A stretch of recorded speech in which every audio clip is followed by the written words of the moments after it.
Sziasztok, Janó vagyok. Közép-Európa első világra szóló podcast csatornáját hallgatjátok Magyarországról.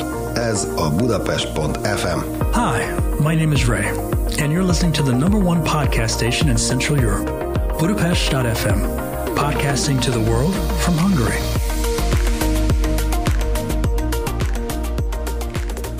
Szeretettel üdvözlök mindenkit, dr. Roza Orsolya vagyok, és az egészséglabor mai vendége dr. Schwab Richard gastroenterológus és kutató. A Semmelweis Egyetemen végzett, és közel 10 évig dolgozott egy hazai gastroenterológiai centrumban, de a klinikai betegellátáson túl komoly tapasztalatot szerzett gyógyszerek és diagnosztikai eljárások fejlesztésében is. Dr. Peták Istvánnal közösen vezettek be egy genetikai tesztet, amely daganatokban található génhibákat detektál, és amelyek alapján megfelelő terápia választható. Számos évet külföldi egyetemeken is dolgozott, és részt vett egy tumorellenes gyógyszerhatóanyag preklinikai és klinikai fejlesztésében is, jelenleg pedig a Diavitas Életmódközpont, illetve program vezetője, ahol a bélflóra és az életmód szerepe kerül a terápia középpontjába. Ebben a témában nekem is volt alkalmam elmerülni, ugyanis ez a funkcionális gyógyászati képzés, amit most csinálok, nagyon nagy hangsúlyt fektet a bélrendszer egészségére, és számomra a legizgalmasabb téma a bélflóra, és éppen ezért is örülök, hogy elfogadtad a meghívást, és itt vagy ma velünk. Nagyon köszönöm is a meghívást. Talán annyit kiegészítésképpen tennék, hogy ez a Diavitas Életmód program, ez 5 évvel ezelőtt indult, amikor úgy gondoltuk, hogy megérett az idő arra, hogy kipróbáljuk a klinikumban is a bélflórával asszociált új diagnosztikai eljárásokat és klinikai módszereket, de most már egy éve alapítottunk egy klinikát is, tehát fizikailag már megnyílt egyébként a tavalyi évben a Mind klinika, egyébként ott ez a mindennapi gyógyászatban el is érhető. Igen, és akkor már betegekkel mindennel működik.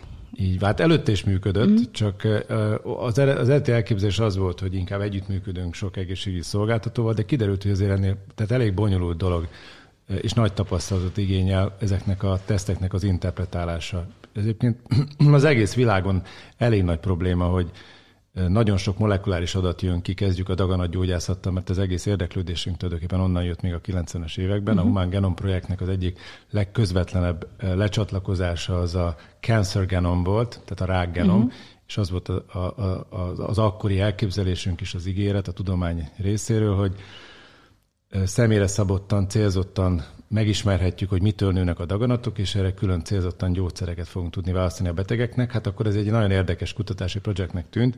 Azóta ez bevezetésre került a klinikumba, olyannyira, hogy Magyarországon is már közel 100 ilyen célzott gyógyszer elérhető, ami közvetlen ezekre a génhibákra hat. De azért ez nem egy egyszerű dolog. Olyannyira nem, hogy aztán később nagyon kedvesen megemlítetted, hogy ilyen genetikai diagnosztikai eljárásokat fejlesztettünk, de kiderült, hogy nagyon sok ilyen típusú génhiba lehet, tehát több száz, több ezer génhiba lehet, és ezeknek ráadásul nagyon sok mutációja, tehát egy génnek sokfajta mutációja lehet. Ezek a mutációk van, amelyik az egyikre, vagy a másik gyógyszerre lesz érzékenyebb. Erre most egyébként egy nagyon közvetlen jó példa ugye a COVID. Mert hiszen itt találgatjuk, hogy melyik vakcina, egyébként melyik mutánsra ad jobb védettséget, vagy ad még relatíve jó védettséget. Most nagyon hasonló itt is a dolog.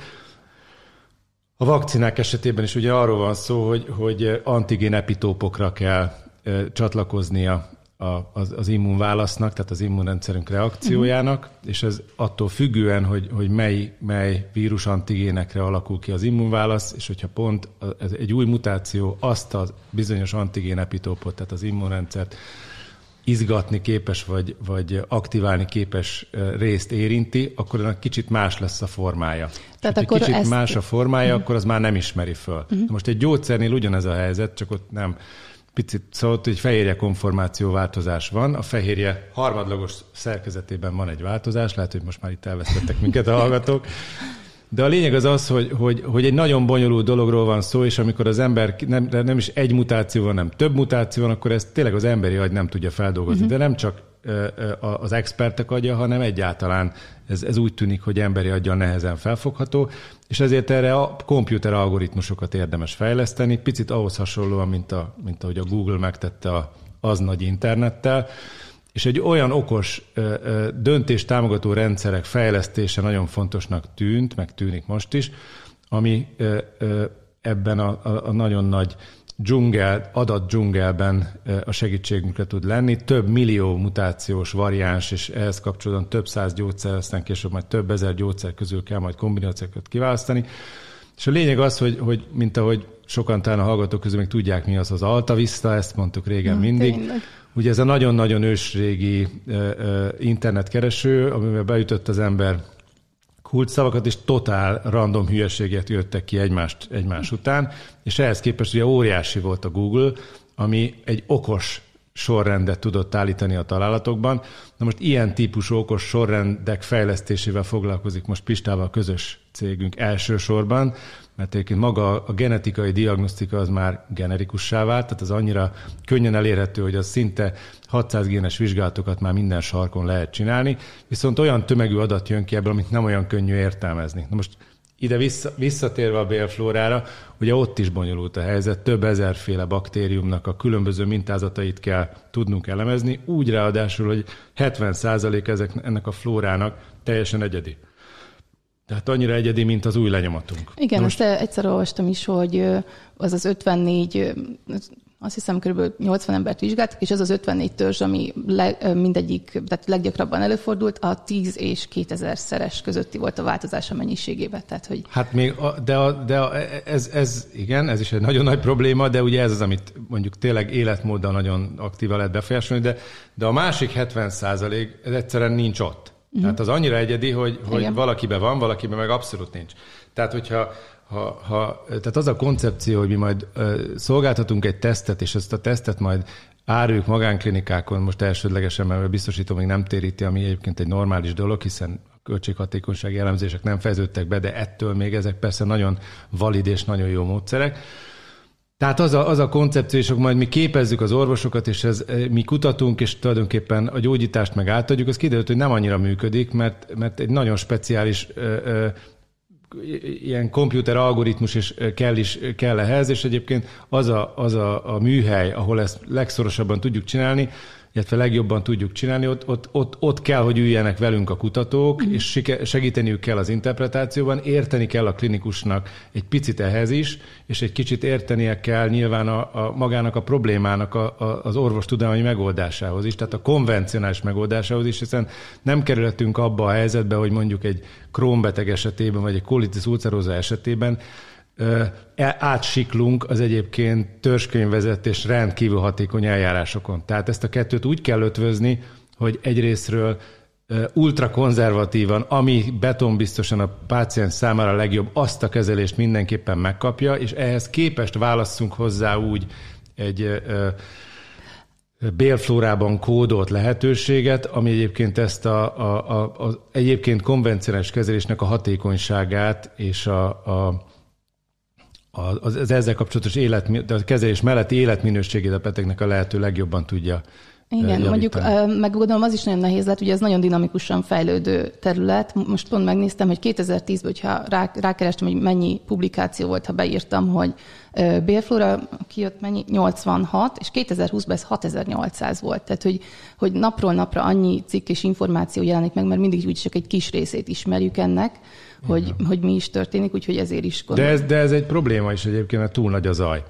Tehát azt kell mondjam, hogy ha most a mikrobiom kulcsszót mondtad volna, akkor tényleg 2010-ben szerintem, de erre vannak is érdekes, kb. 100 nemzetközi cikk jelent meg ezzel. Igen, arra kerestem rá mikrobiomra. Így, hogy mikrobiom, és ehhez képest valóban, tehát ezek csak a szakközlemények, az orvosi szak több ezer jelent meg 2020-ban, az biztos. De ezeknek egy jelentős része egyébként nem releváns. Tehát ezt onnan tudjuk, mert pont a daganatgyógyászatban volt egy nagyon nagy világcégnek, én most ezt nem akarom így belemondani ebbe a podcastba, de egy nagyon nagy világcégnek egy nagyon nagy mesterséges intelligencia projektje, aminek kapcsán a barátaink meg ellenségeink annak idején óva intettek minket attól, hogy mi ezzel elkezdjünk versenyezni még a Pistával közös cégünkben. És ott is ez volt a koncepció, hogy ugye több száz ember a több ezer publikációt gyűjtve egy nagy adatbázist épít, és akkor ez az adatbázis majd meg fogja tudni mondani, hogy mi a tuti az onkológiai gyógyászatban, és az összes guideline belekerül, stb. És mi pedig azt az utat választottuk, hogy a konkrét tényeket, tehát a hozzánk forduló betegeknek az adatait, illetve ezt az ő terápiás válaszukat vittük bele, illetve a közlemények közül is csak azokat, amikről tapasztaltuk is, hogy működnek. Tehát ahol tényleg ami kiállta az idő vasfogát, és azt láttuk, hogy ez a dolog igaz. És ugye itt egy nagyon alapvető paradigmát kellett ebbe bevinnünk, vagy egy paradigmaváltásra van szükség, mert a publikációk nagy része ugye pozitív, ami azt jelenti, hogy azt publikálják, és arra vevők az újságok, ha egy jelenség érdekesnek, igaznak mutatkozik. Ha valamiről azt derül ki, hogy nem igaz, azt nem publikálják. Holott a tanulásban ezek a fals információk, tehát ami valamiről kiderül, hogy nem igaz, az sokkal fontosabb. Tehát, igen, hogyha egy labirintusba beteszünk egy egeret, ugye egy kivezető út van, de a tanulási folyamatnak a lényege, hogy neki kell menni a falnak.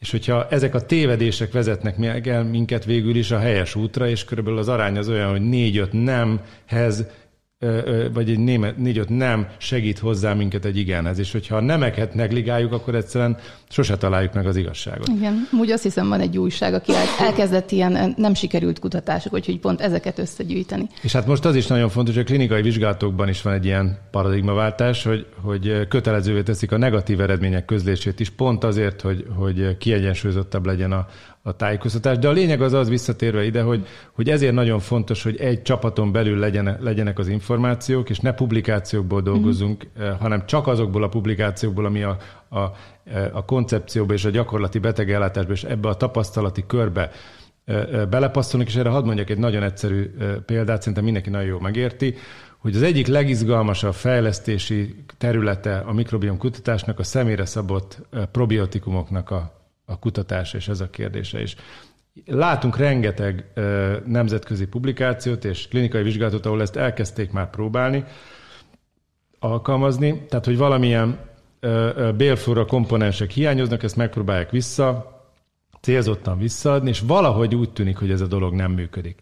És erre én azt gondolom, hogy van egy nagyon-nagyon plauzibilis magyarázat a mindennapi gyakorlati életből. Tehát, hogyha úgy képzeljük el a bélflóránkat és a sérült bélflórát hordozó ökoszisztémát, ugye a mi saját testünket, mint egy környezeti szennyezés által tönkretett, vagy azáltal károsított erdőterületet, ez szerintem egy nagyon jó biológiai hasonlat, vagy ökológiai hasonlat, akkor nyilvánvalóan egy lepusztult erdő, amit a környezeti károsodás sújtott, és ezért pusztult le az eredeti ökoszisztéma.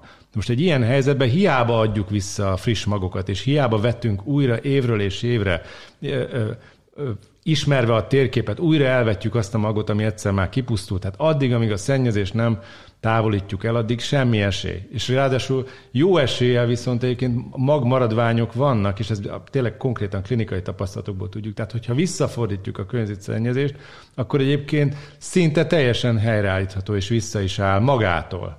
Tehát igen, plusz külső behatás nélkül is az ökoszisztéma, vagy legalábbis erre jó esély van, de mindenképpen a kettőt kombinálni kell. Tehát magyarán azok a gyógyszeripari próbálkozások, hogy életmód váltás nélkül helyre lehessen állítani a problémát úgy, hogy egyébként semmit sem változtatunk, bár ez kétségkívül marketing szempontból és végrehajthatóság szempontból sokkal kényelmesebb, de valószínűleg reménytelen.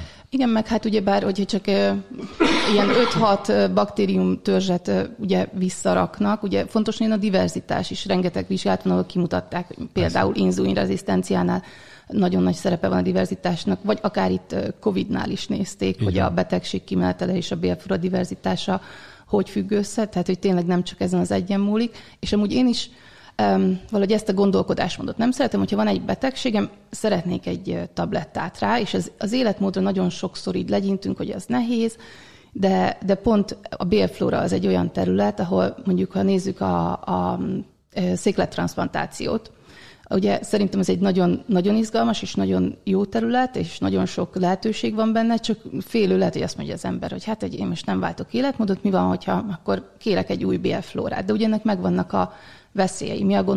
Mik a gondolatid erről, hogy mi a jó oldala, és esetleg miért nem lenne ez jó? Nagyon egyszerű a válaszom, ugyanaz, mint az előbb. Tehát ilyen értelemben egy széklettranszplantáció egy kicsit kockázatosabb, hogy mondjam, célzott bélflóra helyreállító kezelés, tehát óriási perspektíva van benne, de hogyha úgy adjuk vissza a bélflórát, hogy egyébként azokat a kvázi szennyező körülményeket nem változtattuk, ami egyébként a pusztuláshoz vezet, akkor az nagyon gyorsan, vagy meg se tapad, vagy nagyon gyorsan újra lepusztul. Tehát az első lépés mindenképpen az, hogy helyre kell állítani a környezeti egyensúlyt. Tehát enélkül ez reménytelen. Az 5-6 komponensű vagy 9 komponensű probiotikumok mellett viszont az szól, hogy egyébként egy orosz katonai reptérhez szoktam hasonlítani mindig a környezeti szennyezéssel sújtott élővilágot.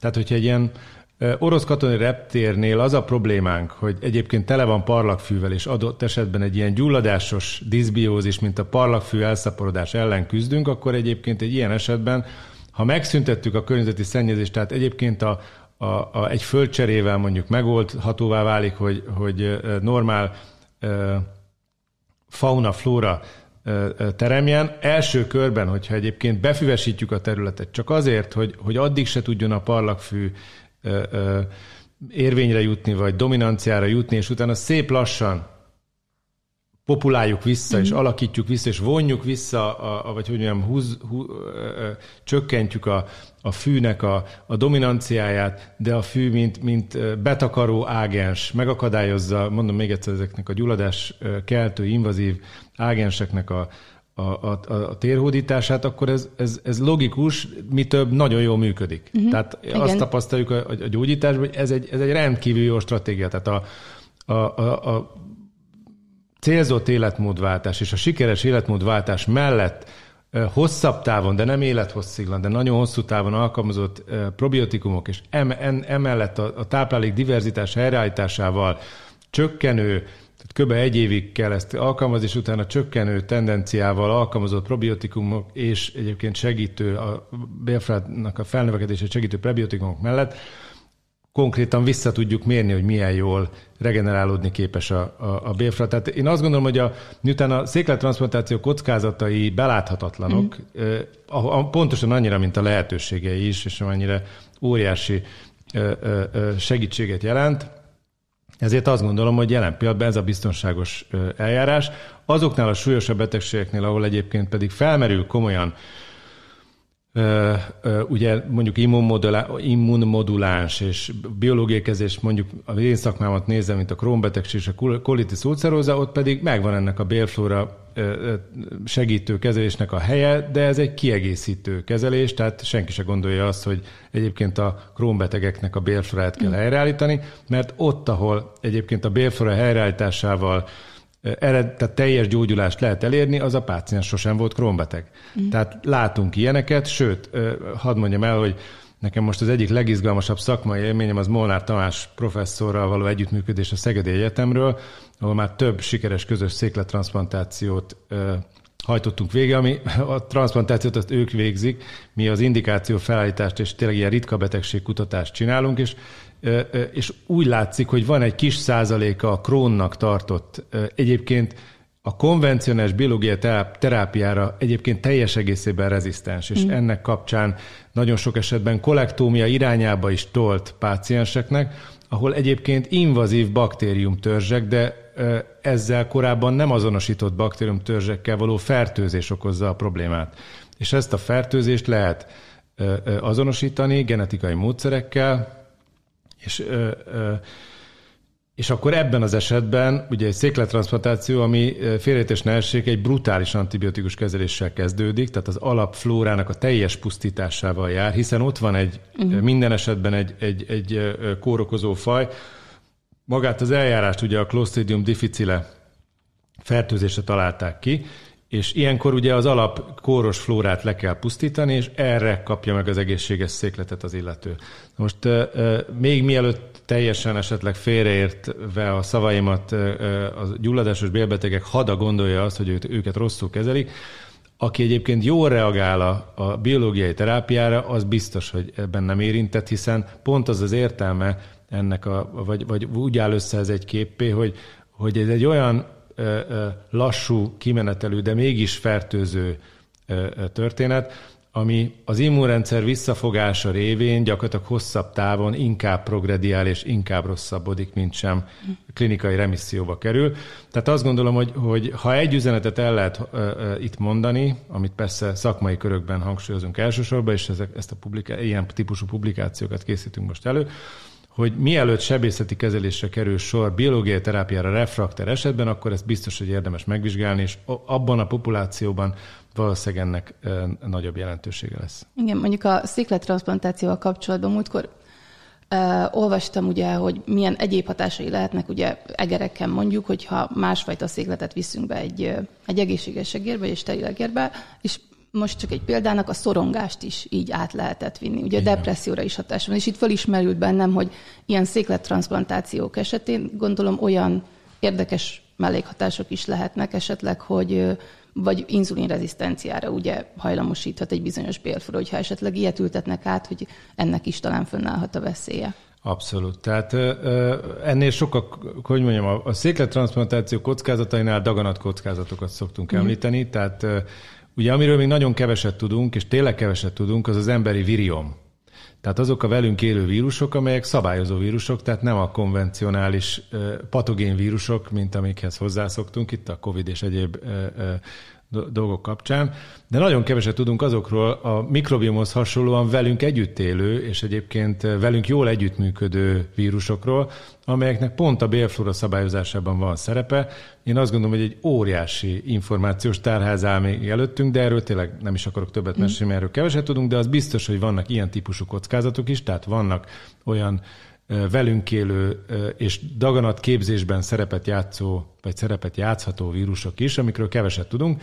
Az, hogy egyébként ez mennyire így van, az csak a herpes fertőzésre kell gondolni, ugye, ami szintén a gerincvelői ganglionokban velünk, az első fertőzés után velünk marad, és akkor a legkülönbözőbb élethelyzetekben jellemzően egyébként például a szájflóra változása kapcsán tudnak reaktiválódni, és akkor teret nyerhetnek. Tehát akkor, amikor egy idegen széklettel adott esetben ezt is megkaphatjuk, akkor a pozitív hatások mellett a negatív hatásokkal is számolni kell, hogy ennek körülbelül mi az egymáshoz viszonyított reláció, az a vörösvérsejt transzfúzióhoz hasonlítható valószínűleg. Tehát az 50-es években is adtak már transzfúziókat, amikor ugye a vércsoport antigénekkel kapcsolatos szövődmények tisztázódtak, de hát utána jött ugye a hepatitis C-re, aztán a HIV-re, tehát nagyon fontos, hogy olyan potenciális víruskockázatokat tisztázni kell. Ez részben egyébként az alkalmazás közben derül ki, hiszen aki egyébként a legszorosabb, tényleg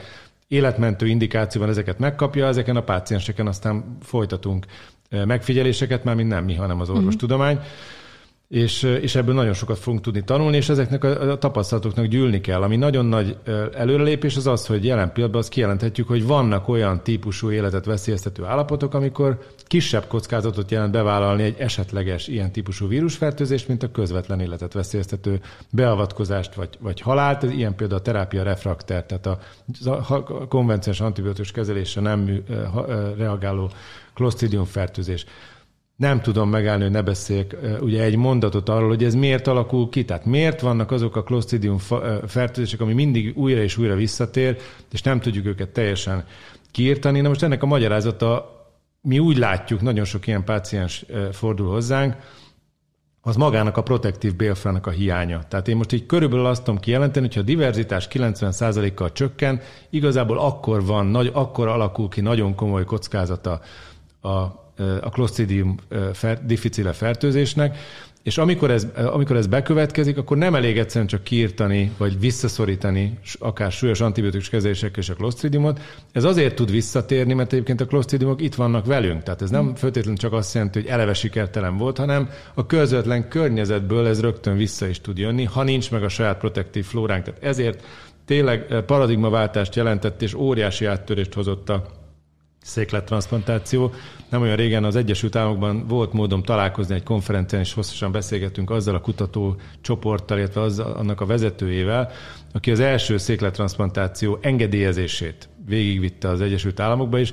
Döbbenetesen érdekes sztorikat mesélt, tehát tulajdonképpen igazi hősidőket idéző sztori, hogy az FDA azt körülbelül úgy állt a dologhoz, az amerikai gyógyszerengedélyezési hatóság, hogy igen, értjük, hogy ez működik, azt is értjük, hogy ez nagyon sok ember életet tud megmenteni, azt is értjük, hogy fogalmunk sincs, hogy miért működik, úgyhogy inkább nem is akarunk az egészről tudni, de egy olyan speciális eljárás kategóriába tettük, hogy bizonyos indikációkban bizonyos kórházak, akiknek megvan a felszereltség, azok csinálhatják, mint egy eljárást, de természetesen gyógyszer vagy hasonló általános engedélyezésről szó sem lehet, és akkor ezt csináljátok úgy, ahogy szoktátok. Tehát nincs is meg igazából ugye teljesen, tehát csak anekdotikus protokollok alapján megy a dolog, tehát nincs egy nagyon szigorú, hát amennyire a gyógyszeriparban ugye minden eszmetlen szigorú minőségbiztosítási szabályozással megy.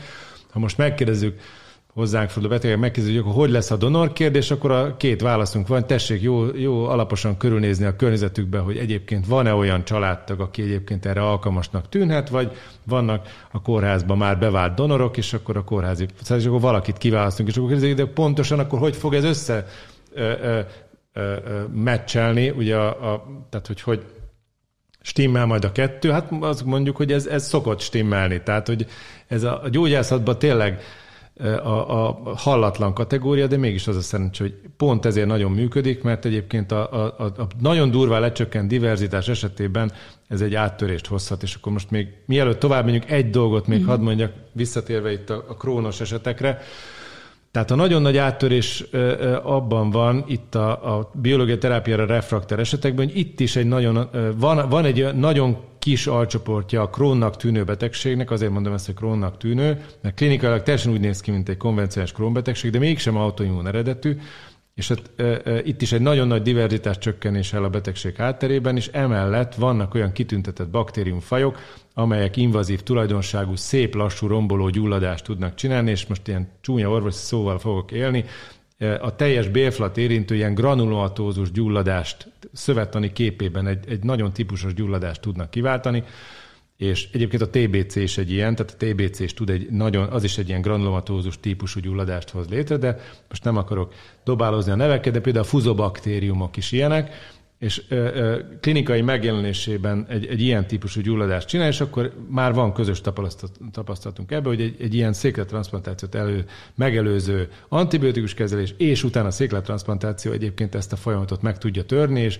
adott esetben tényleg már műtétre és teljes kolektómiára ítélt páciensek teljes egészében meggyógyíthatók, és ez visszafordítható. Crohn-betegek esetében hány százalékról beszélünk? Szerintem nagyon kevés, tehát ez 1% körül lehet, tehát ez egy nagyon ritka dolog. Abban a csoport, a Crohn most a biológiai terápiákkal tényleg nagyon jól kontrollálható betegség, pont azért, és ez egy nagy revízióra szorul, mert úgy kellene klasszifikálnunk a betegségeket, hogy mi a kór oka. És én most így magamban, meg erről már írtunk közleményt is, egy Harvardon dolgozó nagyon kedves orvos professzor barátommal, Balfi Gyurival, aminek a lényeg az, hogy Crohnnak kellene neveznünk azokat a betegségeket, bélbetegségeket, amikor magának az immun szabályozásnak a zavara okozza a problémát. És ebben a Crohn esetében is kitüntetett szerepet játszik a baktériumok elleni védekezés. És ez azért nagyon érdekes, ez a mikrobiom kutatás hozta ebbe a legnagyobb áttörést. Azt kell tudni, hogy a gyűrűs férgektől az egereken át a sasmadártól az emberig, ez egy rendkívül konzervált evolúciós folyamat. Tehát az egysejtű, soksejtű antagonizmus az alapja. Az egysejtűek ugye úgy élnek, mint egy városállam, egy fal veszi őket körül, és mindenki kvázi ellenség, és mindenkire úgy tekint, hogy potenciális veszélyforrás, minden egyes sejt, míg a soksejtűeknél a külső, ezt a védekezésre specializálódott sejteket kivéve egymással azért jó barátságban lévő sejtek, akik sokkal szorosabban kommunikálnak. Tehát ahogy mondjuk az emberi társadalmak fejlődésében a városállamokat felváltották az országok, majd az országokból a szövetségi államok, aminek az értelme az, hogy sokkal intenzívebb közlekedést, kereskedelmet lehet lebonyolítani, mint ugye egy városkapunak a kis ajtaján, amin hát ugye óriási sor alakulnak ki, hogyha a Balatonra menő embereknek még mindig egy ilyen bécsi kapun kellene átjutniuk lefelé igyekezve, egy nyári péntek délután.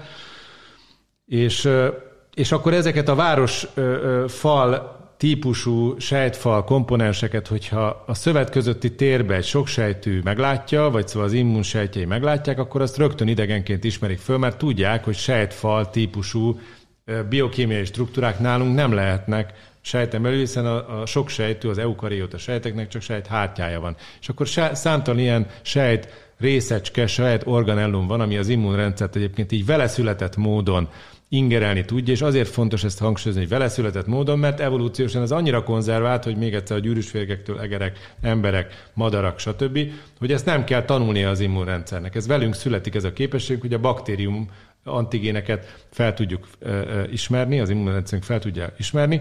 Ezeknek most már egy új nevet is adtak. Régen, amikor én az egyetemre jártam, akkor ezt endotoxinnak hívták, és most ennek a történetét, hogy miért hívják endotoxinnak, ezt talán nem mesélném el, de annyit kell róla tudni, hogy régen is ismert volt, amíg infúziós üzemek voltak, hogy meghalt tehát hogyha befertőződött egy infúziós palack, amit mondjuk egy kórházba gyártottak, és utána sterilizálták, tehát élő baktérium nem volt benne, beadták a betegnek, mégis 40 fokos láza lett tőle. És ez volt az a bizonyos endotoxin, ami nem élő baktériumtoxin, de kiderült, hogy ez nem igazi toxin, ez magának a baktériumnak a sejt komponensei adják, és a veleszületett immunrendszer ezt képes felismerni, és a lényeg az, hogy amikor a szövet közötti térbe érnek ezek a baktérium komponensek, akkor erre a szervezetünk egy immunválasszal reagál, oda hívja, ezek az immunkarmester sejtek oda hívják a katonasejteket, és akkor riadóztatják, hogy itt valami súlyos probléma van. Na most, hogyha ennek a szabályozásnak a zavara áll fönn, tehát mondjuk egy aktivációs folyamat jól el tud indulni, tehát jön egy baktériumsejt degradátum, és ez elindítja a gyulladásos folyamatot, akkor nyilván ennek kell, hogy legyen egy fékmechanizmusa is. És 2004-ben fedezték fel az első ilyen fék mutációt, tehát a fékmechanizmust érintő genetikai hibát, a NOD2 CARD rendszernek hívják ezt, és NOD2 mutációt, és akkor felfedezték, hogy egy nagyon jellegzetes formát a Crohn-betegségnek 30%-ban ez az egy mutáció okozza. Tehát nyilván, amikor magát az immunszabályozást, ezt a baktérium sejtfal komponens által indított riadóláncot valamelyik hírvívő molekulán keresztül blokkolni tudjuk, célzottan, ebben kitüntetett szerepet játszott a TNF nevű vegyület, tehát mondjuk egy TNF gátlóval ezt a rekrutációs folyamatot lehet gátolni, akkor ez nagyon specifikusan megszünteti egyszerűen a problémát. Hiszen nem egy valós fertőzés indította el, hanem egy normálisan alulszabályozódó, tehát egy lefékeződő kis jelszabályozó folyamatban a fék hiánya miatt egyszerűen begyorsult a folyamat, és kontrollálatlanná vált, hogyha ezt megfelelően tehát antitestekkel lefogjuk, akkor ez teljes egészében gyógyult állapotot eredményez, hiszen magát a szabályozást állítja helyre. Tehát és ugye nagyon sokszor félnek ettől a Crohn-betegek, vagy régebben féltek a biológiai kezelést, hogy akkor nem fog működni az immunrendszerük, nem erről van szó, hanem az elveszett természetes féket adjuk vissza a szervezetnek. Igen, mert ha belegondolunk, ugye, hogy nap mint nap annyi antigénnel, tehát olyan dologgal találkozik a bélrendszerünk, ami elindíthatna egy rakat folyamatot, de ugye pont ezért vannak itt ezek a mechanizmusok, de ugye ez, hogyha sérül, akár Crohn-beteg esetében, vagy akár étkezés miatt is, ez sérülhet egy ilyen szabályzás? Hogyha valaki mondjuk egy gyulladáskeltő étrendet folytat. Pont ez lett volna a következő, amire rátértem volna, mert ugye, ahogy mondom, a Crohnnak kéne neveznünk, amikor az immunreguláció okozza, és akkor ugorjunk a harmadik típusra, az IBS-nek nevezett ilyen maradvány kategóriába, amit régebben úgy hívtunk, hogy irritábilis bélszindróma, helyesebb lenne úgy hívni, hogy gyulladásos diszbiózis, amikor pillanat, csak hogy a diszbiózis a hallgatók kedvére, ez amikor a bélflóra eltolódik, tehát az arányaik nem olyanok, mint amilyenek kellene lenniük. Igen, tehát a természetes diverzitás elveszik, illetve bizonyos fajok túlzottan túlnövekednek.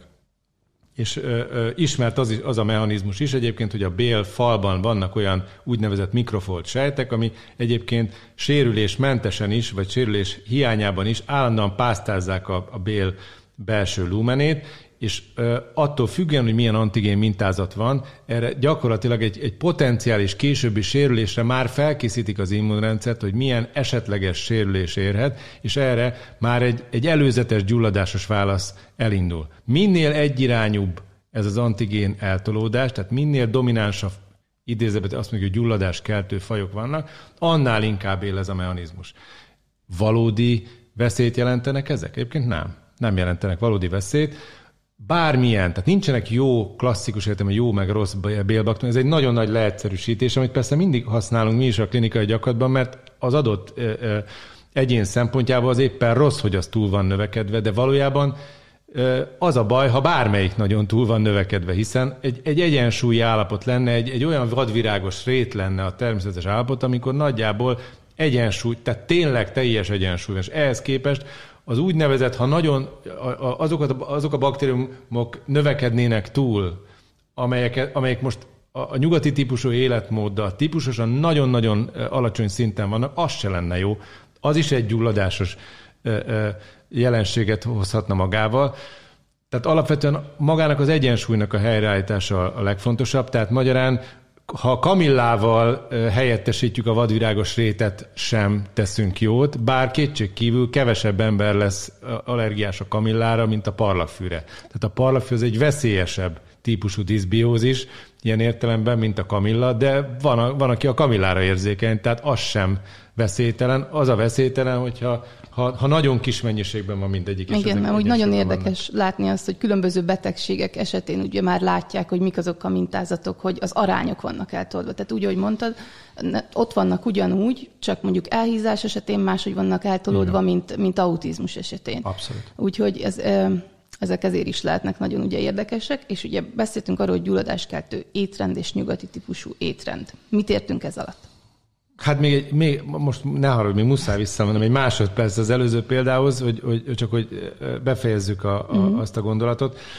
Tehát a IBS-nek nevezzük ezt a bizonyos gyulladásos diszbiózist, és ennek az oka nem magának a bél áteresztő képességnek a sérülése, tehát nem a barrier sérülése, nem az immunregulációnak a zavara, tisztán az egyensúly elveszítése. De ez vezethet áteresztés. Ez vezethet. De ismerünk olyan szindrómát, amikor az áteresztő képesség növekedése genetikusan kódolt. Ezt azért nagyon fontos mondani, mert szerintem itt óriási félreértések vannak, és azért szerettem volna ezzel befejezni. Tehát, hogy a colitis ulcerózának kellene, mi azt gondoljuk nevezni azokat a betegségeket, amikor genetikusan kódoltan a bélbarrier funkcióját ellátó fehérjék struktúráját érintő zavarok vannak. Magyarán a teljesen egészséges bélflórából jut át nagyságrendekkel több antigén, mint amennyi ildomos lenne. Maga az immunszabályozás is teljesen jól szabályozott, csak egyszerűen 10-szer annyi inger éri az immunrendszert, vagy 100-szor annyi, mint amennyi normálisan bekövetkezne. Ezekben a családokban, ahol a colitis ulceróza halmozódik, megfigyeltek egy másik érdekes dolgot, hogy egyébként egy táplálékallergia is nagyon típusosan halmozódott, ez a lisztérzékenység. Tehát a gluténszenzitív, a klasszikus gluténszenzitív enteropátia. Tehát ma azt gondoljuk egyébként, hogy ez is egy spektrumbetegség, amikor nem 1 és 0 között digitálisan változik ennek a barriernek a funkciózavara, hanem vannak a nagyon súlyos állapotok, amikor egyébként a legnagyobb mértékű az áteresztő képességnek a vele született zavara. Ilyen esetben, hogyha a vékony bélben táplálék antigének ellen alakul ki az elsődleges autoimmun, túlzott immun válasz, azt a betegségcsoportot úgy érzékeljük, hogy ez a páciens lisztérzékeny lesz. Hogyha ez bakteriális antigének ellen következik be, akkor colitis ulcerózának hívjuk. És azért nagyon érdekes ez, mert ez a két betegség családokon belül brutálisan halmozódik. Tehát igen, 40%... genetikai háttere ugye van de ez nem, igen, de ez nem egy ismert dolog. Tehát azt gondolom, hogy még orvosi körökben sem realizáljuk ezt eléggé, hogy ennek a barrier problémának a két spektrumáról beszélünk, és ezt kiegészíti az, amit az előbb mondtál, hogy egyébként a gyulladásos flóra, vagy vannak olyan flóra komponensek, amiről tudjuk azt, hogy egyébként a bélbarrier károsodását tudják előidézni. Ami nyilvánvalóan rontani fogja mind a Crohn-betegség, mind a colitis ulcerózának a kimenetelét és a gyógyíthatóságát. Tehát mindkét esetben fontos a bélflórának a helyreállítása is, még akkor is, hogy ugye önmagában akkor sem fog teljes gyógyulást jelenteni, hiszen ha van egy genetikus zavar, akkor az a genetikus zavar biztos, hogy egy túlzott antigénterhelést fog okozni, vagy hogyha van egy szabályozási zavar, akkor az előbb-utóbb újra felszíne fog kerülni. Magyarán egy Crohn-betegnek mindenképpen szednie kell valamilyen immunmoduláns készítményt, illetve egy colitis ulcerózás páciensnek is mi úgy gondoljuk, hogy mindenképpen kell szedni egy gyulladáskeltő készítményt, de nagyon fontos, hogy közben a bélfloráját is helyreállítsuk, mert egyébként ez a betegség progresszióját ronthatja, az életminőségét a betegeknek ronthatja, és nagyon sokáig magát az IBS-t, azt ugye tényleg egy maradvány kategóriának tekintettük, míg nem 10 évvel ezelőtt körülbelül elindult egy nagyon fontos nemzetközi trend, ahol azt mondták, hogy van az egyébként komplett klinikai remisszióban lévő Crohn-betegeknek is egy IBS-szerű tünetegyüttese, amikor azt látjuk, hogy endoszkóposan és laborban tök jól van a beteg, mégis puffat, panasza van, hasmenése van, stb., és kiderült, hogy ez egyébként egy diszbiózis okozza. Tehát nagyon sok esetben ez nem a terápiának tehát nem a biológiai terápiának a hatástalansága, hanem egy második probléma, hogy részben magának a gyógyszeres kezelésnek, meg az életmódnak a kapcsán nagyon sokszor tapasztaljuk azt, hogy ugye rossz életmódtanácsokat kapnak a Crohn-betegek, azt mondják, hogy ne egyenek rostokat, óvatosan sportolnak, stb. Ez nem igaz. Tehát a bélflorájukat ugyanúgy vissza kell állítani és helyre kell állítani, hiszen az alapbetegségük az egy immunmodulációs, egy immunszabályozási zavar. És most abba hagyom, bocsánat. Nem csak, hogy itt még belejön a harmadik dolog, ami esetleg ronthatja a béláteresztő képességet. Ugyebár most mondok egyet, alkohol. Így van. És itt egy pillanatra, hogyha már alkohol, ugye sokan mondják azt, de hát ugye a francia paradoxon, mert hogy azt mondják, hogy de hogy egy kis mennyiség ugye az jót tesz. De ez most már kiderült, hogy ez nem így van, ugye? És éppen ezért erre szerintem nagyon fontos felhívni a figyelmet, hogy nem kell arra annyira legyinteni, hogy jaj, csak egy picit iszok mindig, mert ezek rögtön hatnak. Te vagy az első ember, akitől ezt visszahallom. De egyébként, tehát tényleg ez tényleg így van. Hogy mondjam, tehát a jó hír a rossz hírben, vagy a rossz hír a jó hírben, hogy egyébként a francia paradoxon az nem volt hamis, tehát az igaz, csak ismételjük el, ez a Framingham Heart Study-ból jött ez a megfigyelés alapvetően.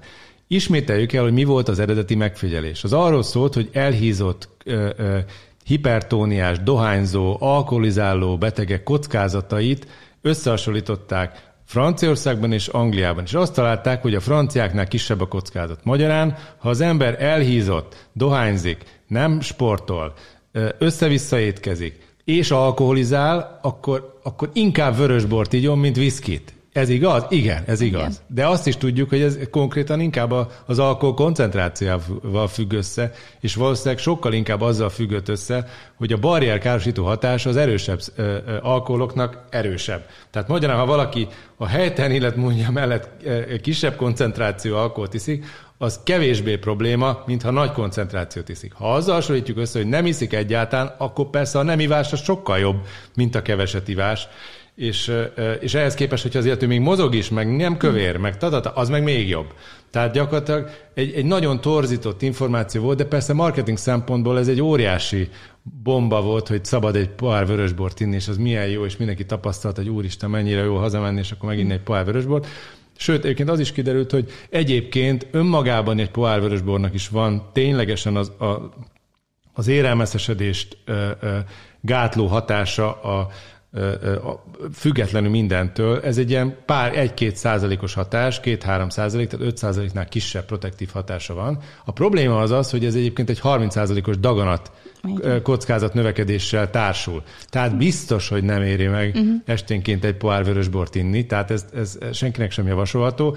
Úgyhogy a WHO ajánlás is megváltozott már ez ügyben, és ma azt mondjuk nagyon konzervatívan, hogy ismeretlenek ennek a kockázatai.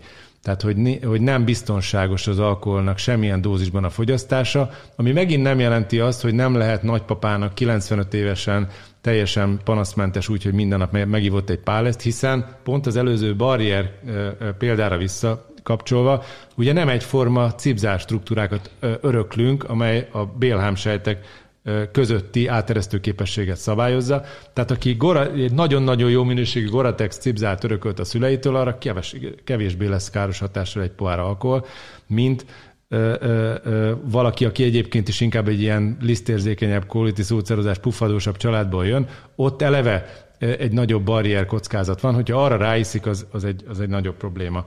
És akkor van még egy paradox, bocsánat, csak szerintem egy nagyon-nagyon érdekes paradox, amit szerintem fel kell oszlatnunk, ugyanis azt találták, hogy 80 éves korban nagyobb a halálozás és betegség kockázata azoknak a pácienseknek, akik abszolút abstinensek, mint akik isznak egy pohár vörösbort. Ezt ismered? Nem. Mert szerintem ez egy első hangzásra döbbenetes érve amellett, hogy mégis inni kell. Hát igen, de itt megnézném, hogy választották ki a betegeket, milyen egyéb. Tehát, hogy azért az életmódos vizsgálatoknál... Ez egy független, kapaszkodj meg, teljesen minden más kockázati tényezőtől független. Persze van magyarázat, ettől még nekünk igazunk van, hogy csak ez egy döbbenetes megfigyelés volt, és azt találták, hogy azok egyébként, ez igaz, csak azok az emberek, akik 70 évesen vagy 80 évesen tök abstinensek, azok 40 éves korukig nem voltak abstinensek. És azért hagyták abba 40 éves korba, mert már érezték, hogy baromi gáz.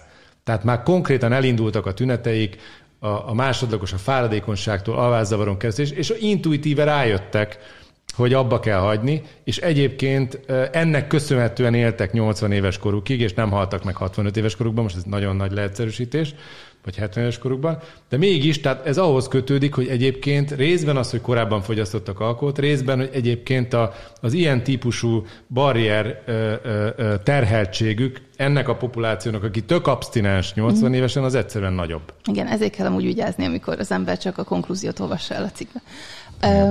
És akkor ott van még egy harmadik dolog mondjuk a béláteresztéshez, ugye feldolgozott ételek. Sokszor halljuk, hogy nem jó, ugye abban vannak olyan adalékanyagok, azt is már nézték, ami fokozhatja az áteresztő képességet, de hogy miről is beszélünk, amikor azt mondjuk, hogy feldolgozott étel, és hogy kerüljük azt. Ugye ezt szerintem sokszor hallják, de nem biztos, hogy erre van konkrétan ötlet, hogy mi is az most, hogyha bemegyek a boltba, mennyitől számít annak. Hát nagyon egyszerű, tehát amit úgy eszünk meg, mint az Isten megteremtett, tehát most ez egy nagyon megosztó kijelentés lesz, de én nekem ez teljes meggyőződésem, hogy a nyers vegán irányú táplálkozás az, ami ebből a szempontból hosszú távon a leggyümölcsözőbb, ami azt jelenti, hogy nem teljesen húsmentes, amit még egyszer meg lehet oldani teljesen húsmentesen, és csak kicsit bonyolultabb. Egyszerűbb, ha nem teljesen húsmentes, de mondjuk húsban ritkás, és egyébként pedig tök nyers vegán táplálkozás. Vannak olyan dolgok, amik a főtételből mondjuk jobban szabadulnak föl, vagy jobb a biohasznosulás, mondjuk egy béta-karotin a répába, de persze alapvetően nagyon jó a nyersétel is, de azért a főtnek is meg tudod, vagy a likopin a paradicsomból, tehát ezt már úgy nézték, hogy jobb lesz a felszívódás, tehát hogy nem kell teljesen száműzni a főtt dolgokat. Ez számomra a praktikus szempontból a lufi hámozás konkrét esetét idézi föl. Tehát én ezt azt gondolom, hogy ez biztos, hogy meg fog cáfolódni. Nagyon egyszerű pragmatikus oknál fogva, hogyha nekünk szükségünk lett volna valaha, tehát a szervezetünknek szükség lenne főtt ételre, akkor lenne egy szervünk, ami főzi az ételt. Tehát a főtt ételnek evolúciós jelentősége volt, ugye, hogy kevesebb időt kelljen tápanyagkereséssel vagy táplálékkereséssel foglalkozni, és a koncentrált élelmiszernek az értelme az, hogy nagyobb energiamennyiséget tudjunk rövidebb idő alatt magunkévá tenni, és legyen másra is időnk, mint keresgélni egész nap zöldségek, vagy ilyen gyökereket, meg bogyókat, és abból fenntartani magunkat. Ennyi. Tehát ez egy praktikus szempont, ebből azt gondolom, hogy a koncentrát kicsit ahhoz hasonlít, mint azt mondanám, hogy mennyire jó kerozinnal hajtani az autót. Hát nyilván nagyobb, vagy én úgy képzelem, nem vagyok automechanikus, de úgy képzelem, hogy miután repülőgépeket hajtják az, hát gondolom nagyobb energiasűrűségű, mint egy sima benzin,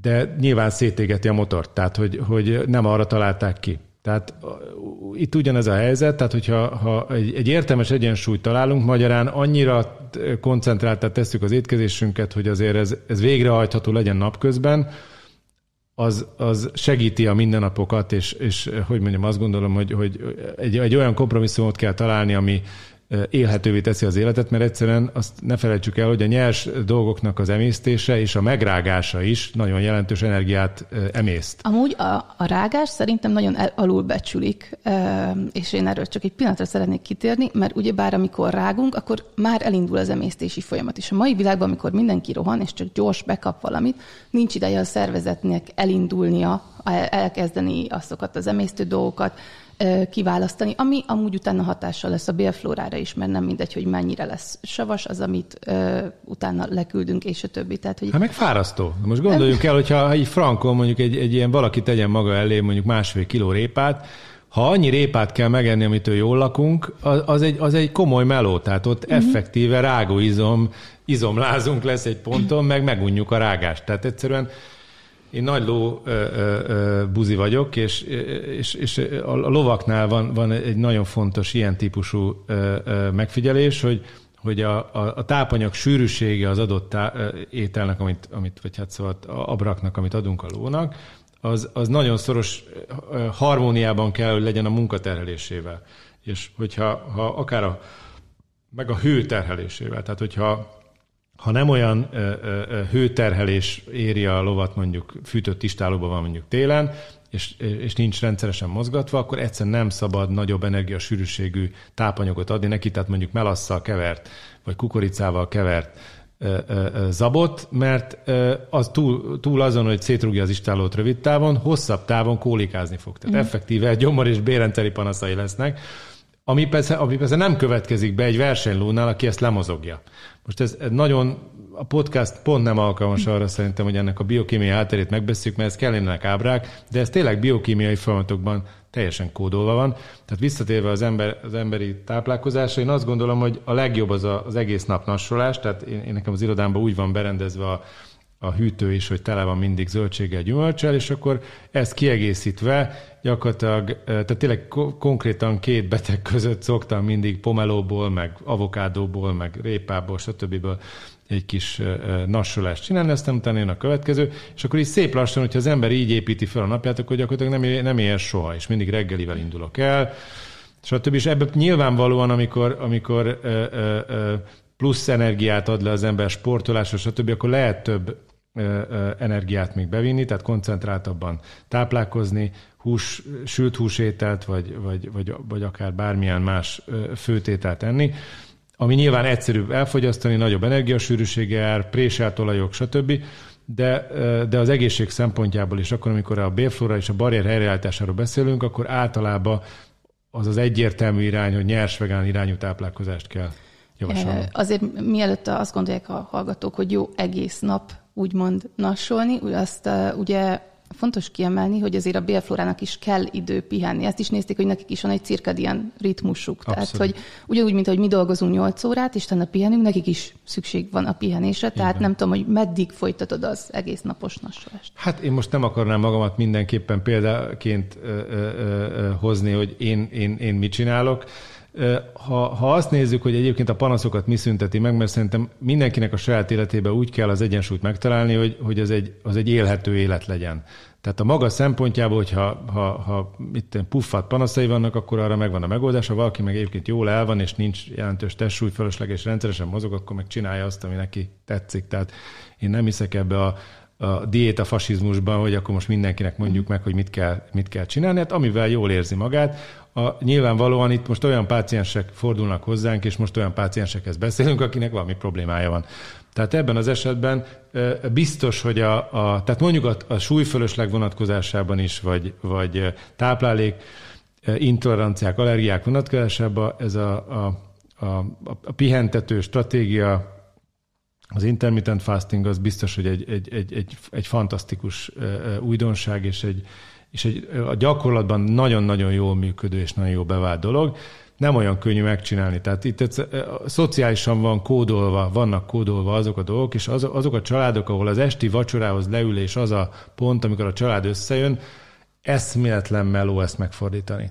Tehát én magam nagyon-nagyon küzdök azért, hogy nálunk otthon ez megváltozzon, illetve az a része működik is, hogy reggel legyen bőven egymáshoz időnk, tehát amikor nálam alszanak a gyerekeim, mert egyébként sajnos már nem élünk együtt, de amikor szerencsés sokat, de nálam alszanak a gyerekek, akkor biztos, hogy nagyon figyelek arra, hogy egy órával hamarabb keljünk föl, és akkor legyen otthon egy ilyen rituálészerű reggelink, ami nem feltétlenül valósul meg vacsoráként, tehát azt én egyáltalán nem propagálom, hogy mindig üljünk le, és akkor vacsorázzunk. Hát ha valaki kér, még valaki felvágunk egy almát, amit meg lehet enni a kádba is, vagy stb. Tehát próbálok nem kialakítani egy esti közös leüléses, evéses rituálét, hanem így este inkább kártyázunk, csak mondok egy példát, vagy este olvasunk mesét, vagy bármi más, vagy tornászunk is egyébként nagyon sok esetben. Ahhoz viszont görcsösen ragaszkodok, hogy a reggeli, tehát korán keljünk föl, és a reggeli rituálé legyen meg, hogy ne rohanjanak féléhesen az iskolába, és ne ott kakaós csigát kapjanak, mint az óvodába, meg nem tudom, amitől teljesen hülyét kapok, hanem úgy menjenek már oda, hogy nem kívánják, ami sajnos nem mindig valósul meg, mert a kisebbik lányom rendszeresen tartalékol magának helyet, mert ott a reggeli kakaós csigáról nem akar lemaradni, amit automatikusan kapnak az óvodába. De hát ez is sok mulatság tárgya otthon, hogy én arra is próbálok nagyon odafigyelni, hogy együtt ebédeljünk, és mikor én megyek a kisebbik lányomért, akkor az óvodába próbálom úgy elhozni, hogy ebédről már el tudja jönni, és ezt ő egyre inkább blokkolja, mert otthon csak zöldség és gyümölcs várja, meg ilyen salátás dolgok, az óvodában meg mákos tészta van, és mindent megpróbál elkövetni, hogy maradhasson, de hát természetesen ebben nem is akadályozom. És mennyire lehet átvinni ilyen kisebb gyerekeknek ezt a fajta táplálkozást? Mennyire nyitottak rá, vagy mennyire ütközöl falakba? Hát nagyon nehéz átvinni. Én azt gondolom, csak a saját példa az, ami ragadós. Tehát legalább annyit tudniuk kell, hogy én ezt nem tartom jónak, és én ilyet nem eszem, és hogyha ők mindenképpen esznek, akkor annyit kérek, hogy azt is kóstolják meg, amit egyébként én jónak találnék. Tehát óriási a szociális nyomás, tehát azt gondolom, hogy addig, amíg ráadásul mind a kettő eszméletlen sokat mozog, 1 gramm súlyfölöslegük nincs, tehát kockás hasa van mindegyiknek, és nincsenek is, hál' Istennek, tehát nincsenek panaszaik, addig azt gondolom, hogy ebben nem kell nagyon drasztikusnak lenni. Az nagyon fontos, hogy az egy ördögi köré tud alakulni, amikor már gyerekkorban kialakul az inzulinrezisztencia, és most ezt mérés nélkül mondom, egyszerűen lehet látni, hogy azok a gyerekek, akiknek nincs abszolút testsúlyfölöslegük, azok másképp ugrálnak. Más mennyiséget ugrálnak, és másképp ugrálnak, és arra kell nagyon koncentrálnunk, hogy ezt az ugrándozást ne akarjuk leállítani. Tehát amikor idegesítően sokat ugrálnak a gyerekek, és láthatólag nem bírnak magukkal, és le akarják mozogni azt, amit ettek, és ki akarják tombolni az iskola utáni feszültségeket, akkor nem szabad őket szerintem ebben megakadályozni, hanem hagyni kell időt, amikor hazaérünk, akkor legyen 1 óra, amikor vagy elmegyünk lovagolni, vagy futni, vagy amikor még voltak koripályák, akkor koripályára, vagy valami, hogy kiadhassa a gőzt, és akkor utána más minőségű 1 órába üljön le, és akkor persze a házi feladatokat meg kell csinálni, meg valami meg kell teremteni a módját, hogy játékosan tanuljunk is velük, de az nagyon fontos, hogy a mozgás örömét, és egyébként az evés örömét is átadjuk, és hát ugye rengeteg szomorú példát látunk arra, vannak olyan sportágak, ahol ugye ez a diéta fasiszta megközelítés van, mint a ritmikus sportgimnasztikától a jégtáncig, meg nem tudom, hogy ilyen tényleg nagyon vékony kislányokra óriási nyomás helyeződik, hogy még ők túl kövérek, és mit tudom, és óriási evészavarok és táplálkozási zavarok alakulnak ki. Tehát szerintem az nagyon fontos, hogy örömmel lehessen enni, és hogyha ő igenis kér édességet, akkor hadd egyen édességet, csak akkor az legyen a díl, hogy akkor azt mozogja is le, és hagyjuk, hogy lemozogja. Igen, és amúgy ez nekem egy nagy szívfájdalmam, amikor mostanában mondjuk, nem tudom, kimegyek strandra, és látom a kisgyerekeket, akiknek már ott van az a hasi zsír, ugye, ami gyulladáskeltő, ami utána nem csak, tehát az, hogy utána lefogyják esetleg, és a többi, de hogy a tudomány azért már látja, hogy a gyerekkori elhízásnak nagyon hosszantartó következményei lehetnek. De azt tegyük rendbe, hogy ez nem egy kozmetikai kérdés. Tehát nem az elhízás a probléma, hanem az a bélflóra sérülés, ami az elhízáshoz vezet. Tehát egyébként ezek a gyerekek rendszeresen kinövik még, kinyúlják ezt a problémát, és aztán később manifestálódik, amikor megváltozik tényleg kritikusan az életmódjuk, és már nem nőnek tovább, ugye akkor aztán hirtelen elkezdődik a hízás. Tehát most írtunk szerintem egy nagyon fontos cikket egy magyar szaklapba orvos kollégákkal, egy új fenoménről, amit szerint mi nem találtam sehol erre konnotációt, szerintem ezt mi találtuk ki, hogy táplálkozás dopping, és ez az élsportolókra vonatkozó célzott, koncentrált, teljesítményfokozó, és egyébként megengedett, de a bélflórára egészségtelen táplálkozás eredménye, ott ugyanez a helyzet. Tehát egyszerűen nem látjuk az alkatukon azt, hogy egyébként egy sérült Csak egy pillanat, mit értesz ezen, hogy ők akkor mit esznek? Tehát a táplálkozás dopping alatt. Hát 10 000 kalóriát esznek olyan formában, amit képesek bevinni. Tehát, hogy leegyszerűsítve, tehát tényleg egy olyan úszó, aki mit tudom én, nem is tudom, 20 kilométert úszik naponta, ugye hűvös vízben, az brutális, nem csak a mozgásban brutális, hanem hőtermelésben, hőveszteségben is brutális.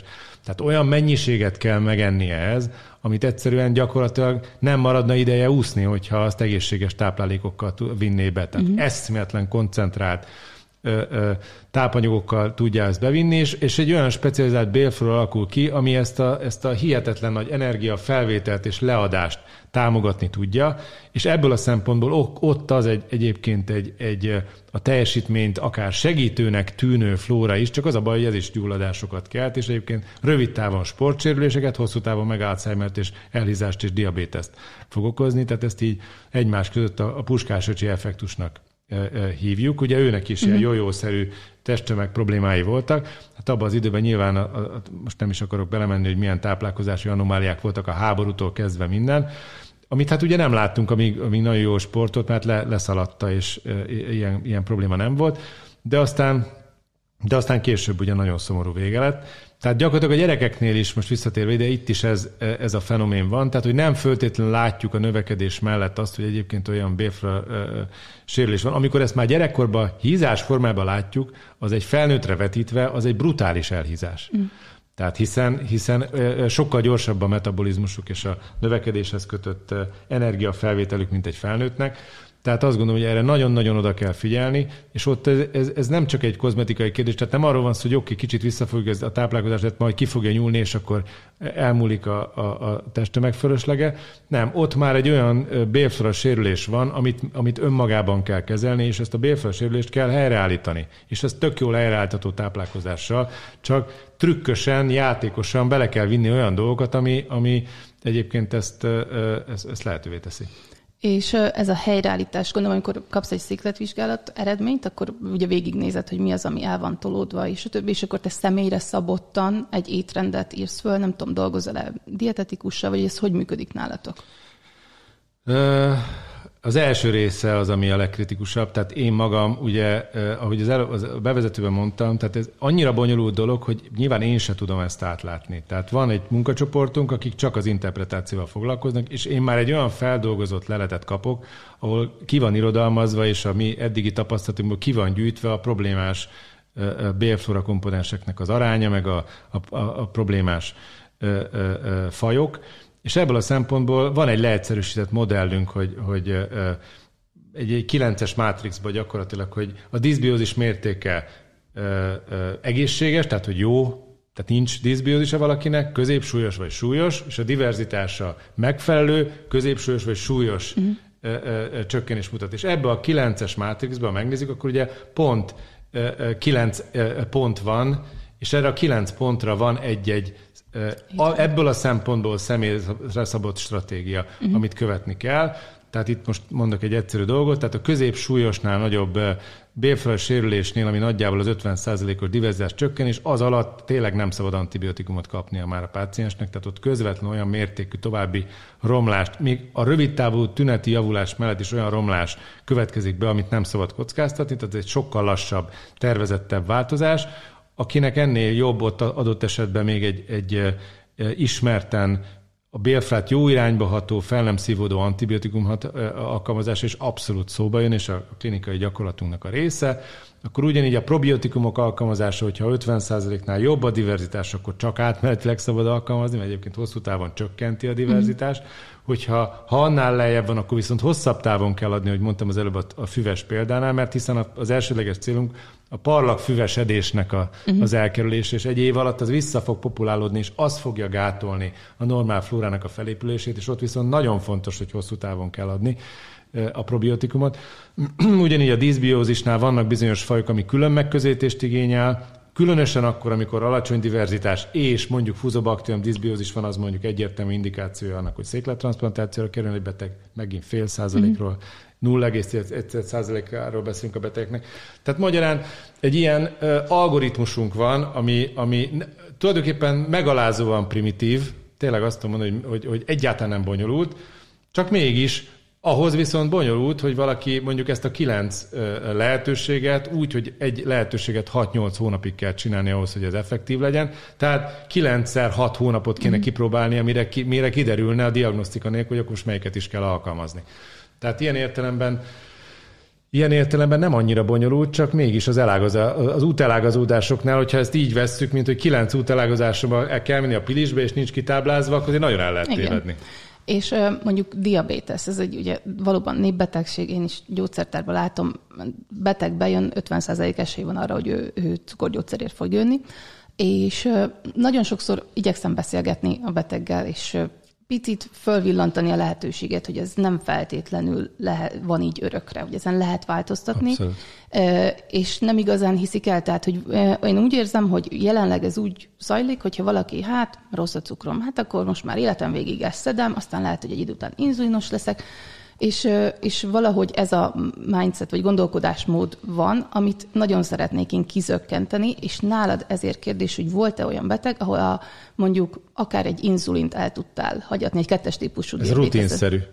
Nem, hogy volt már ilyen mindenkinél. Igen, tehát hogy ezt nagyon szeretném mindenkinek ezt mondani, hogy ez nem kell, hogy örökre így legyen. Pedig szerintem legtöbben így gondolják. Hát ez tényleg az igazság, hogy az utolsó 10 évben megértettük, hogy alakul ki a 2-es típusú cukorbetegség. Amikor én egyetemre jártam, én frankon nem értettem. Tényleg ezt most így hadd valljam be. Szerintem tényleg egyszerűen nem volt érthető, hogy a 2-es típusú cukorbetegség az most mi? Ugye úgy hívtuk akkor, hogy nem inzulin függő cukorbetegség. Holott aztán egy ponton mégis adtunk inzulint. Tehát az egész egy annyira... Időskori meg, de aztán jöttek gyerekeknél is, aztán ehhez képest volt a nem inzulin függő, de aztán végül is a súlyosabb, és mégis kell inzulin, tehát teljesen érthetetlen volt, hogy most miről is van szó. Most itt tényleg, ha van 5 percünk, összefoglaljam?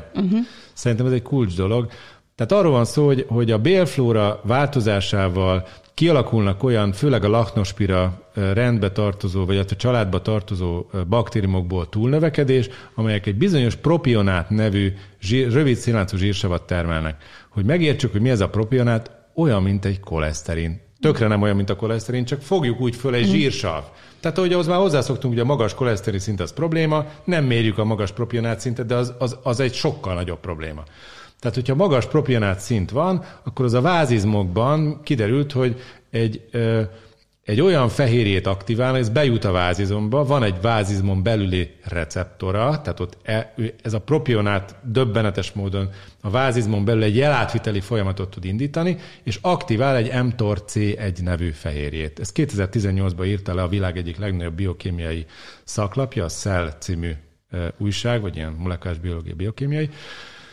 És ha ez az mTOR-C1 aktív, akkor az gátolja az inzulinreceptornak a működését a vázizmokban. Mi ennek a következménye, hogy a sejten belül blokkolva van az inzulinreceptor, kívülről a hasnyálmirigytől jön az inzulin, bekötődik az inzulinreceptorhoz, de nem tud tovább menni el, mert ott effektíven le van fogva ez a receptor, fogalmazzunk így.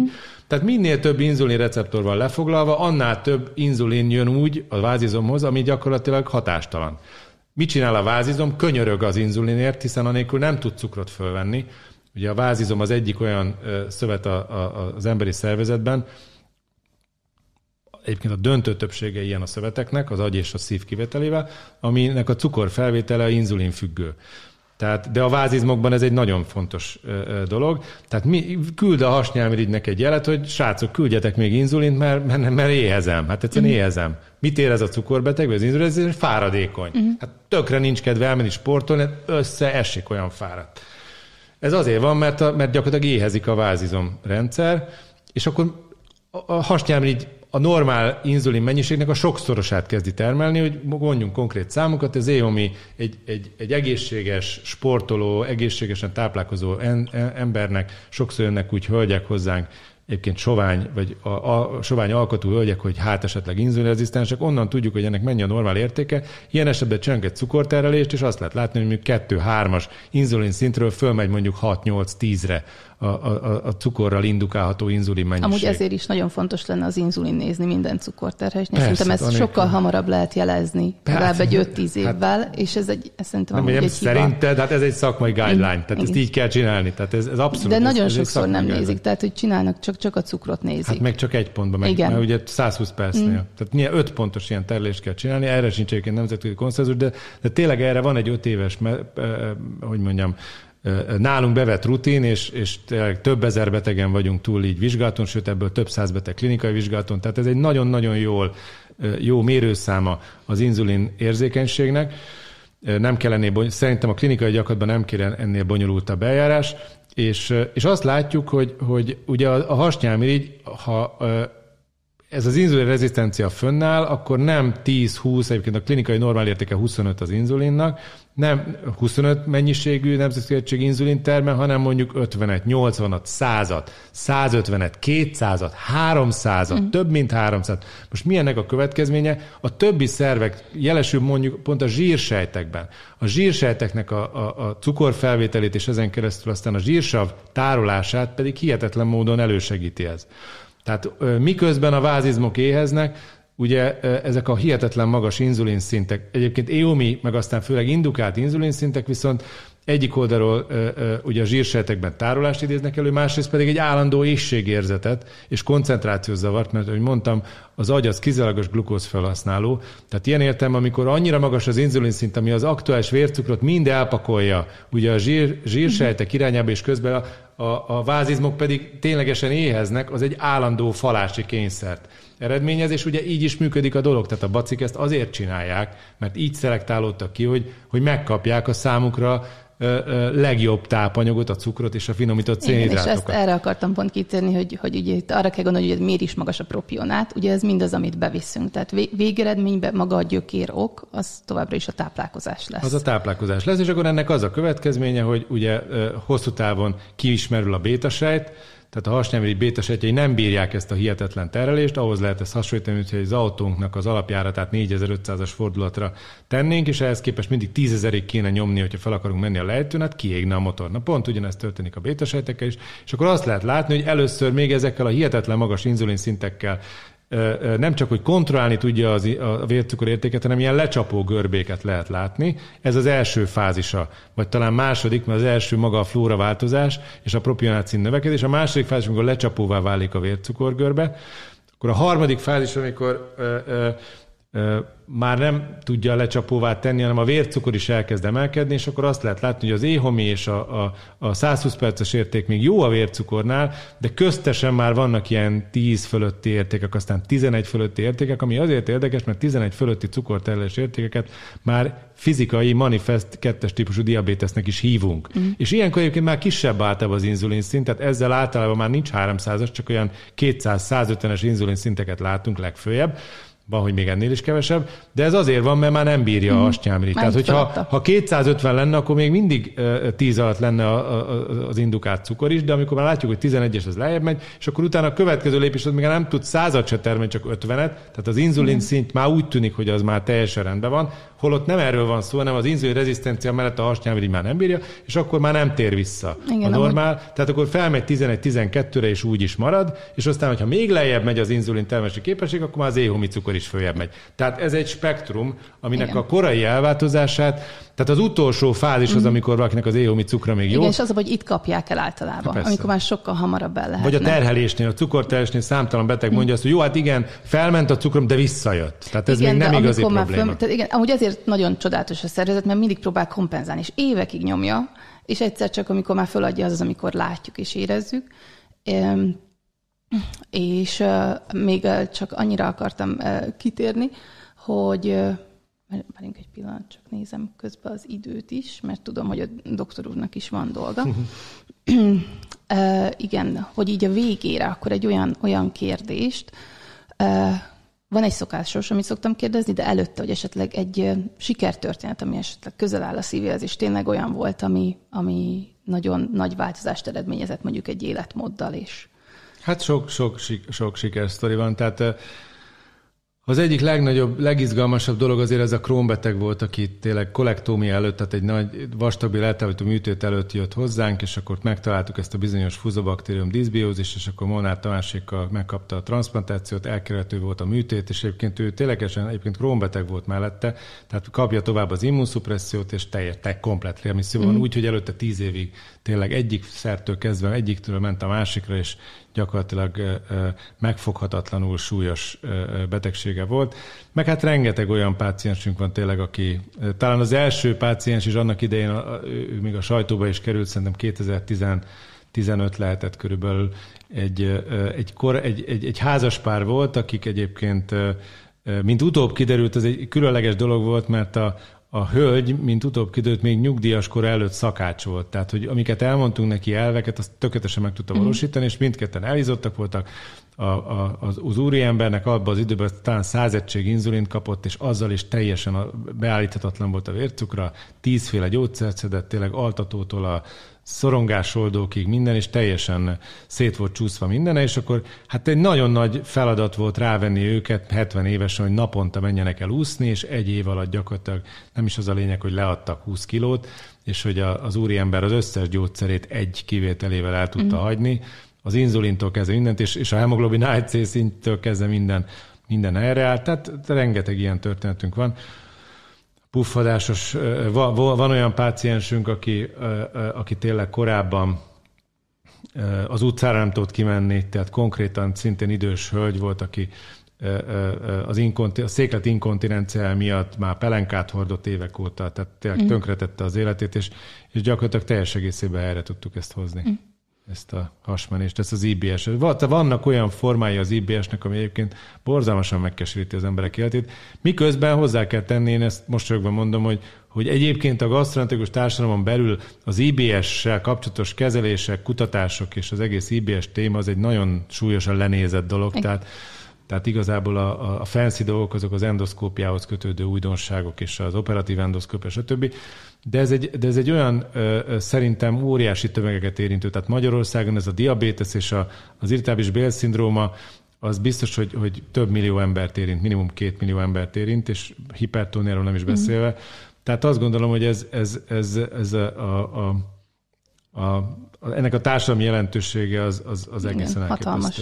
És tényleg az ember kezébe van az, hogy tudjon változtatni. Tehát, hogy olyan betegségek visznek el rengeteg embert, amiben ott van a döntésünk, hogy engedjük, csak ez tudás szükséges, és jó szakember szükséges. Hát az is, de azt gondolom most ez hogyha tényleg, ha most mondjuk eljutnánk mindenki ez egy perc alatt, és azt mondanánk, hogy akkor mindenki megérti ezt, és mindenkiben megszületne azonnal a gondolat, hogy ezen változtatni akarna, és nem csak a mi intézményünk, hát a Magyarország összes orvosa nem lenne ahhoz elég, hogy ezt most hirtelen lekezeljük ezt a mennyiségű feladatot. Tehát én azt gondolom, hogy ebbe biztos, hogy fontos népegészségügyi lépések is kellenek, és ebben például ez a cukros meg sós táplálékokkal kapcsolatos bevezetett adók, és most azt hiszem, hogy újabb ilyen intézkedések lesznek, hogy a pénztáraknál nem lehet csokit elhelyezni, meg ha az ember a praktikerbe megy, akkor is egy röhely, hogy a pénztáraknál, de mindenütt, még a sportboltokban is ki vannak téve a kis szeretcsokik és a műzlik.